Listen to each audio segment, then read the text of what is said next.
listening to Your Secret is Safe with Me, non-judgmental talk about infidelity with Dr. Marie Murphy.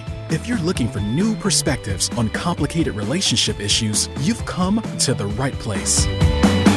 Days go by, they're crawling by. Hi, everyone. I'm Dr. Marie Murphy, and I'm a non-judgmental infidelity coach. And I have a question for you. How much of your precious time and energy have you spent dealing with the challenges associated with your infidelity situation? The answer is probably too much, possibly even way too much. And if that's the case, I encourage you to ask yourself how much more of your precious time and energy you're willing to dedicate to dealing with the drama and difficulties of your infidelity situation. I am willing to bet that you have important things going on in your life that are worthy of time and energy that your infidelity situation is gobbling up. Now, let me assure you that I know there are some great things about your infidelity situation in addition to the not so great stuff. I know that well. But the not so great aspects of your infidelity situation can consume a lot of your life. And that matters because you probably have other important things to attend to. So when you're ready to start dealing with your infidelity situation in a way that's truly right for you, so that you can reclaim the bandwidth it has been eating up, let's work together. There are two ways you can have me as your coach. We can work together one-on-one via Zoom, or you can enroll in my self-guided course, You're Not the Only One. To get started with either of these options, go to my website, mariemurphyphd.com. Let's find you some relief and a clear path forward. Okay, today we are going to talk about drunken one-night stands. And there are lots of things we might say about drunken one-night stands that have an infidelity component to them. Most of the questions I get about one-night stands come from people who are in committed relationships that are supposed to be monogamous, and they have a one-night stand or perhaps a few-night stand with someone when they were under the influence of alcohol or something otherwise intoxicating. And from this group of people, two of the most common questions I'm asked are, do I have to tell my partner? And what does it mean that I had a one-night stand? And more specifically, people are usually asking, what does my drunken one-night stand mean about my feelings for my committed relationship? Is it a sign I don't want to be in my relationship anymore? Or something along those lines. I'm going to address those two questions, but I'm going to go about doing so in a way that's going to answer a lot of other questions about drunken one-night stands too. The first thing I want to say is that if you had a drunken one-night stand and you're also in a committed relationship, it might be a really simple thing for you. You were drunk. You know you wouldn't have done what you did if you were not drunk. You know you really like your partner and your relationship with them, and you just want to forget about the whole thing and move on. If that's where you stand, fantastic. Your drunken one-night stand does not have to be a big deal. But if you need help thinking through your one-night stand and what it might mean to you and what you want to do about it, today's episode is for you. If you've had a drunken one-night stand and you're out of sorts about it, the first thing I want you to do is get clear on the facts of what happened. What are the straightforward, non-negotiable facts of your experience? If you don't remember parts of your experience, that's okay. Let that be one of the facts. This happened, and then this happened, and then this happened, and then after that, I don't remember what happened. Now, this brings me to a very important point. In this podcast episode, I am going to be talking about consensual one-night stands. If you don't remember what happened during your experience and you're not sure if you consented to whatever happened, that is important to take seriously. But non-consensual sex is beyond the scope of this podcast. If you think you experienced sex that you didn't consent to, please take that seriously and seek the appropriate resources. Is there some gray area here? Does consent have the potential to be ambiguous, especially when there are intoxicated parties involved? Sure. But I'm not going to get into that either today because that's a big topic in its own right.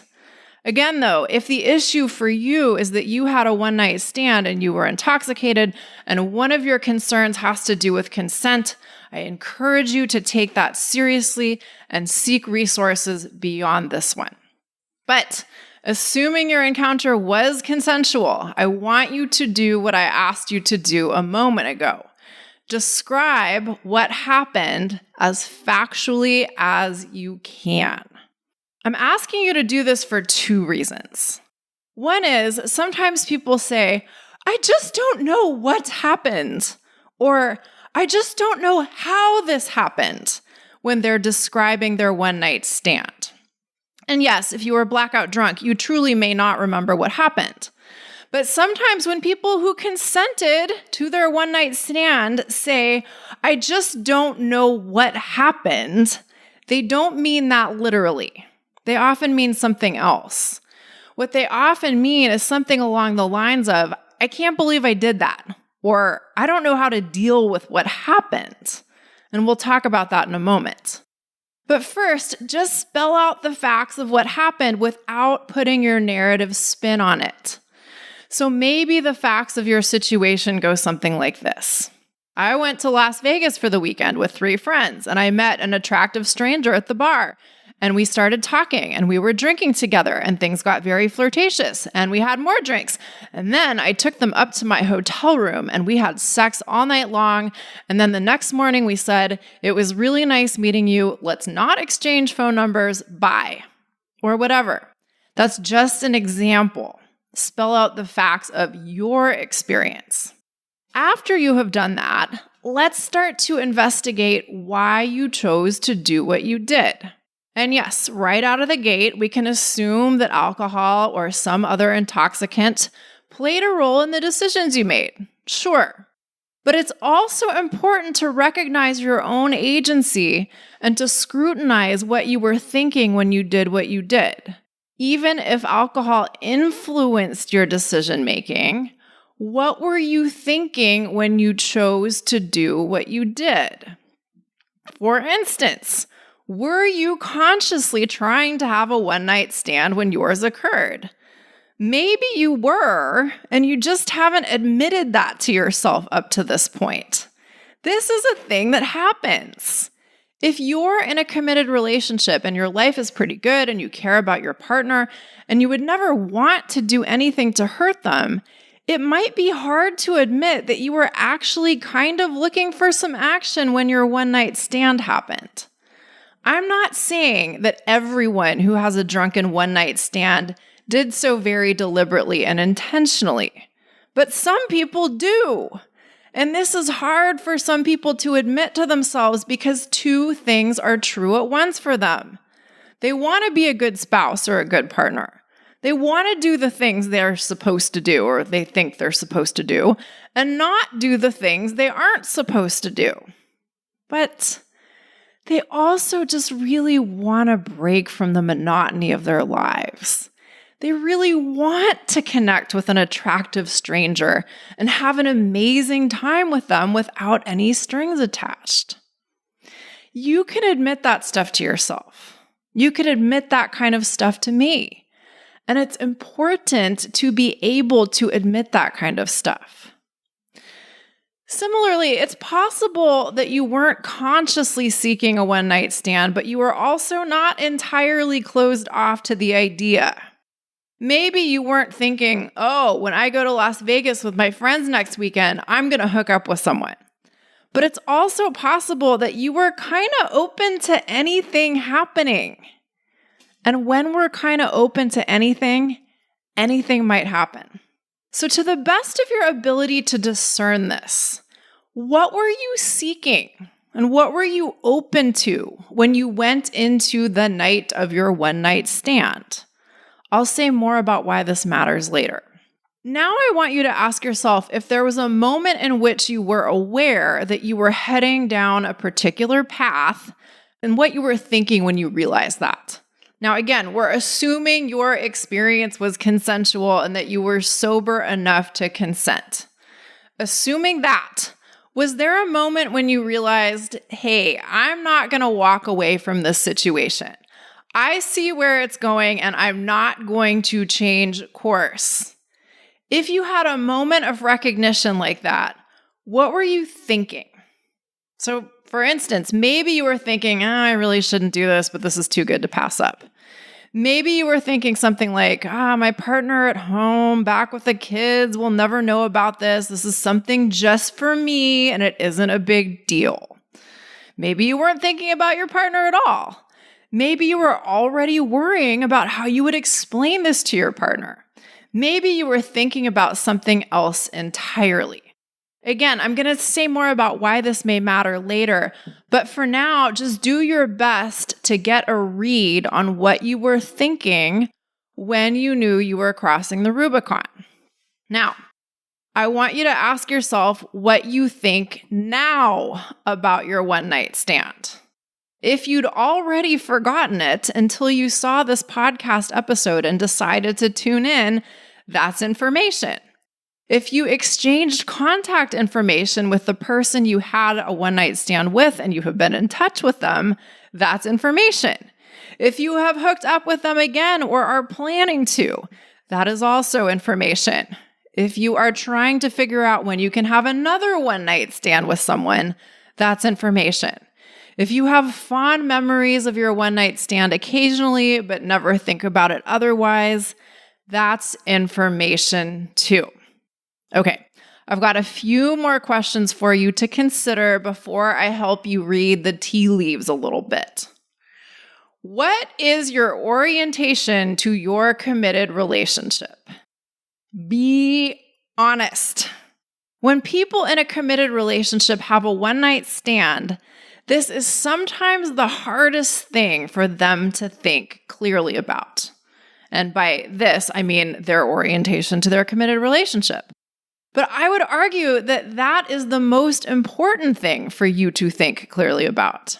And if you're having trouble thinking about where you stand in regards to your committed relationship, let's talk. Schedule yourself an introductory coaching session with me, and let's get you some clarity on where you stand in regards to your committed relationship, because that matters.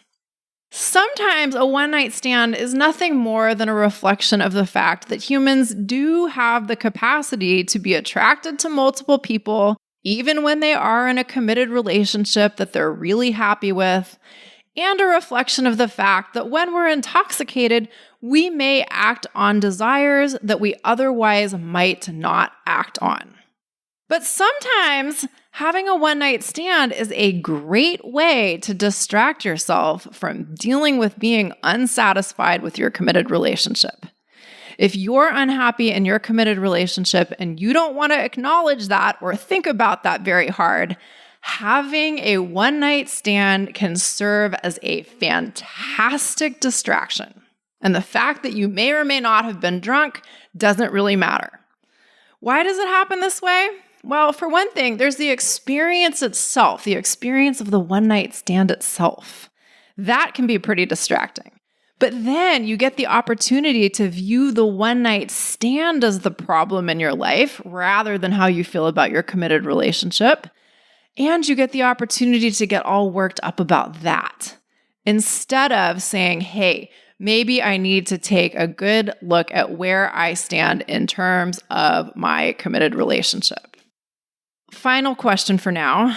Is this your first drunken one-night stand or your first in a long while?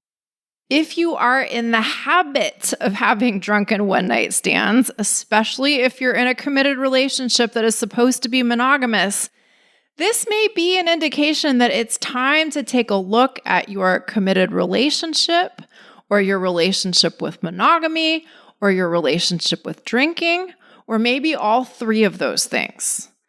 But if this was a one-time thing for you, here's my 2 cents. If you are honestly and genuinely delighted to be with your committed partner and you really don't have an interest in getting involved with other people, You may want to chalk your drunken one-night stand up to a flirtation that got carried away. People get carried away sometimes. It's most definitely a part of the human experience. On the other hand, if you recognize that you were kind of looking for some action, or definitely looking for some action when you had your one-night stand, and you've been in touch with the person you hooked up with and maybe even seen them again, it's probably time to take a close look at what you want in your committed relationship. Like right now. And to echo what I've already said, that may seem terribly inconvenient. It may be a lot more fun to continue thinking about your one-night stand, or perhaps continuing your relationship with that person and asking yourself potentially unanswerable questions about what it all means.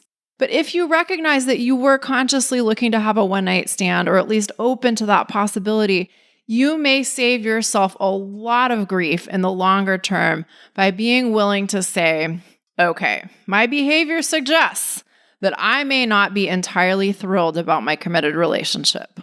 What do I want to do about that? And then actually being willing to answer that question. Sometimes a one-night stand isn't really about the one-night stand. So, do you tell your committed partner about your one-night stand? My strong recommendation is that if you do tell your partner, you need to make sure you know what you are going to say to them about the state of your relationship with them and what you want in terms of the future of your relationship with them. I am also of the opinion that if you are going to tell your partner about your one-night stand, you should be clear with yourself about why you are telling them. So it's one thing to tell someone, hey, listen, I got drunk and I slept with someone and I needed to tell you this because I need to get tested for STIs and you may need to too. And I am so sorry about this because I care about our relationship so much and I really don't have any interest in being with other people. I take full responsibility for my actions, but I can say with total confidence that this would not have happened if there hadn't been a lot of alcohol involved. It's another thing to tell someone, hey, I had sex with someone when I went to Vegas last weekend, and I'm not really sure what this means for our relationship, but I wanted to be honest with you about it because that's just the right thing to do. But I don't really know what else to say about, where you and I stand right now. In the first of those two scenarios, there's a clear reason for your honesty. Testing for STIs may be necessary. There's a clear statement about where you stand in relation to the committed relationship. And there's a clear statement of apology and responsibility and intent. On the other hand, the second statement could be easily interpreted as, here's my mess, now you go make sense of it. So, before you try to figure out whether or what to tell your partner about your one-night stand, figure out where you stand in regards to your committed relationship.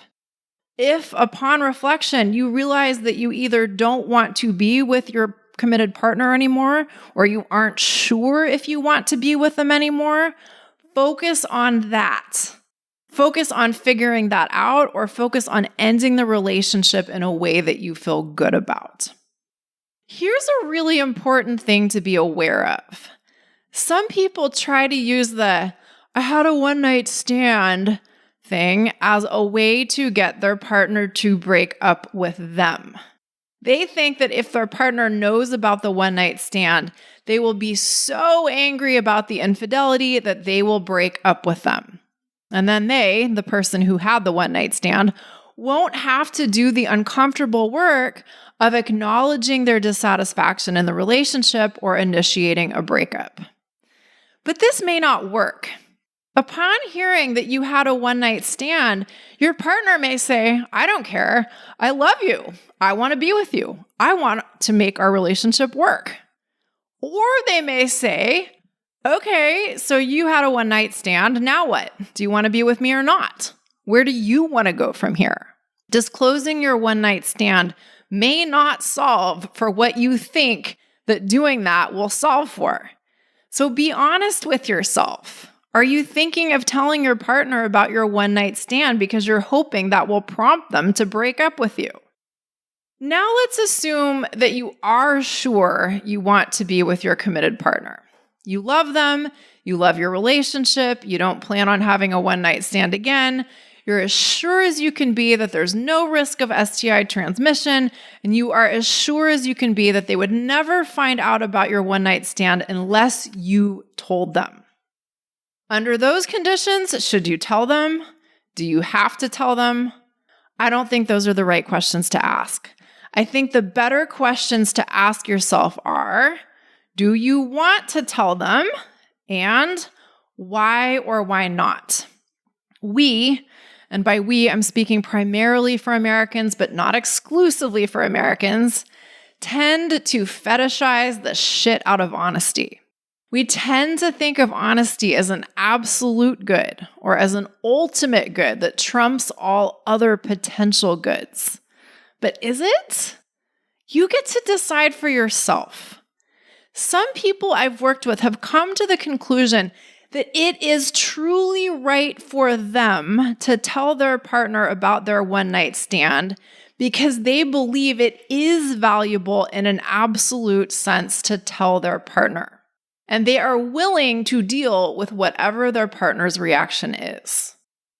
And if that's what you want to do for those kinds of reasons, then great. Just be sure you are telling the truth for clear reasons that you like and that you are prepared to deal with whatever comes from telling the truth.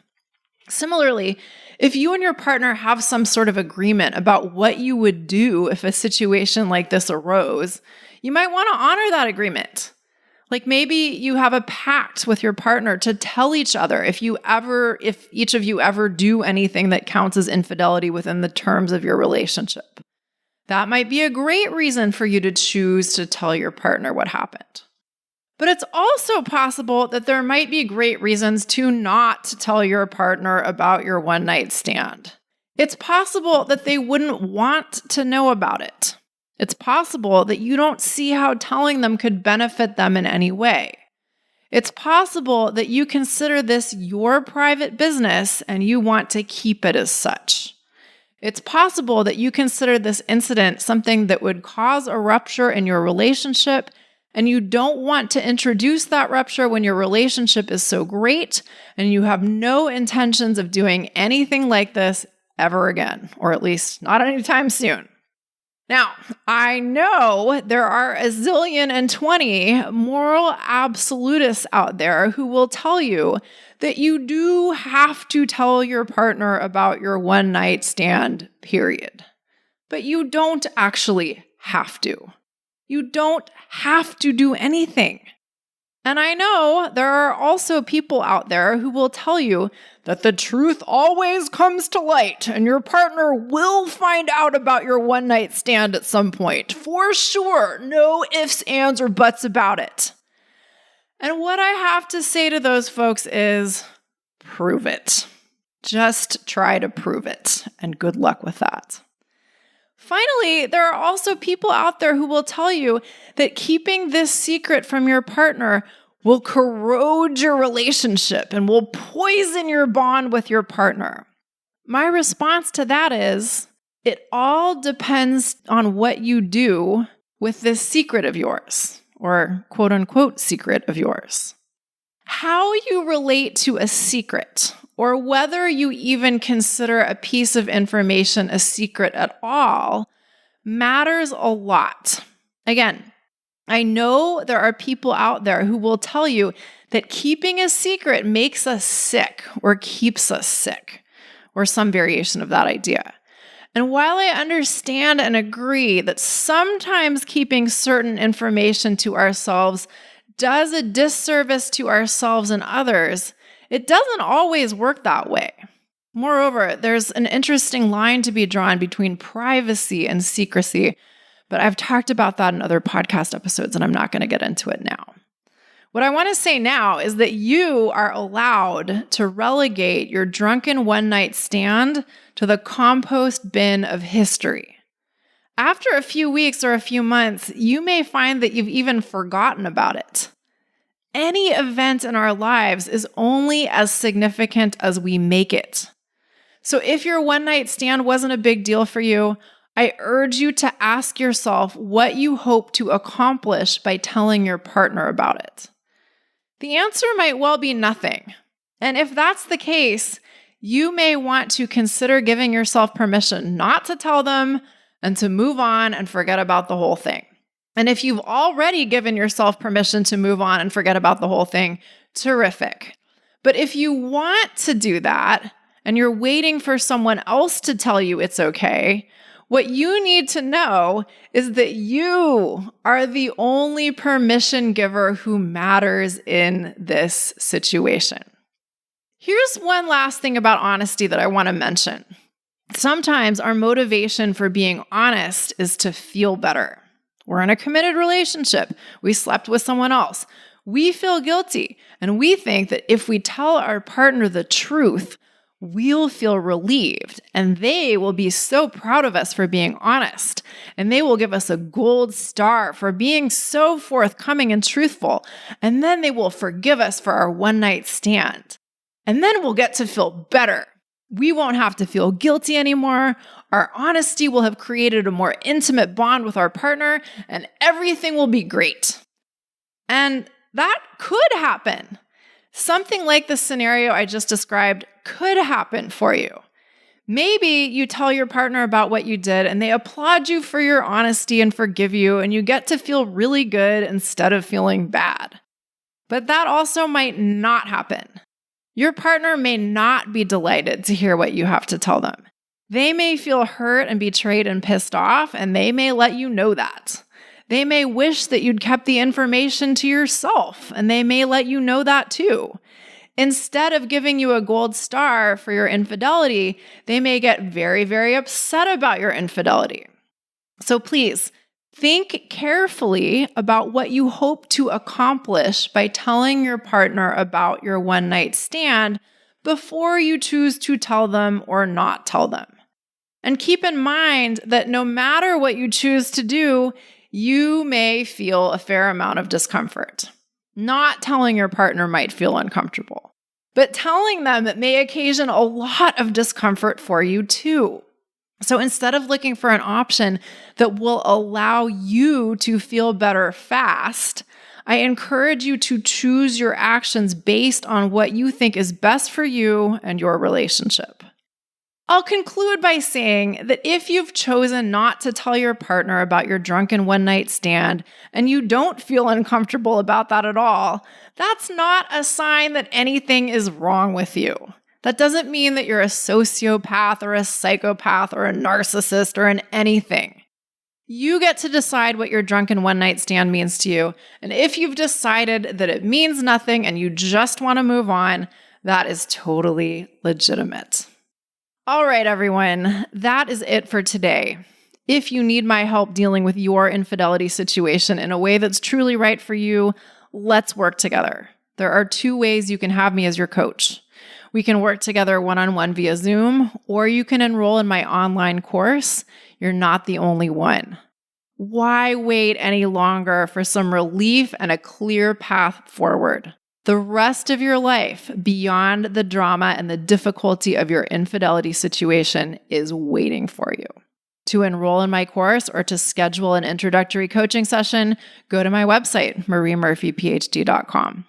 Thank you all so much for listening. I hope your 2026 has gotten off to an amazing start. Bye for now. Thanks for listening to Your Secret is Safe with Me with Dr. Marie Murphy.